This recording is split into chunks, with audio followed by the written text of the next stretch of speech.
తెలంగాణలో ration కార్డుదారుల పరేషానికి తెరపడనుంది.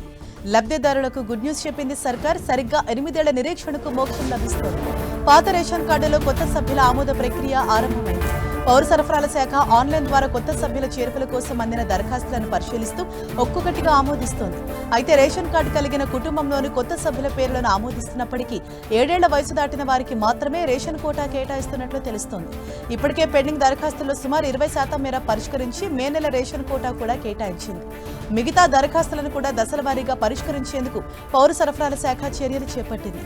Greater పరిధిలోని హైదరాబాద్, రంగారెడ్డి, మేడ్చల్, మల్కాజ్గిరి జిల్లాలో పాత రేషన్ కార్డులో కొత్త సభ్యుల చేర్పుల కోసం సుమారు 3 లక్షల పైనే దరఖాస్తులు పెండింగ్ లో ఉన్నట్లు ఆన్లైన్ గణాంకాలు స్పష్టం చేస్తున్నాయి. గత 8 ఏళ్లుగా రేషన్ కార్డులోని సభ్యులు వివిధ శాఖలతో తొలగింపునకు గురవుతున్న కొత్త సభ్యుల చేర్పుల దరఖాస్తులకు మాత్రం అతీగతి లేదు.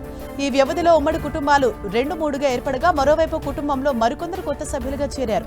సుమారు 3 లక్షల కుటుంబాలు 6 లక్షల కొత్త సభ్యుల పేర్ల నమోదు కోసం దరఖాస్తు చేసుకున్నట్లు తెలుస్తోంది.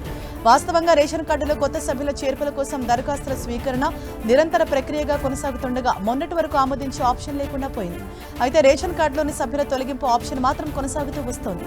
తాజాగా కొత్త సభ్యుల చేర్పుల ఆప్షన్ కు ప్రభుత్వం గ్రీన్ సిగ్నల్ ఇవ్వడంతో ఆమోద ప్రక్రియ ప్రారంభమైంది.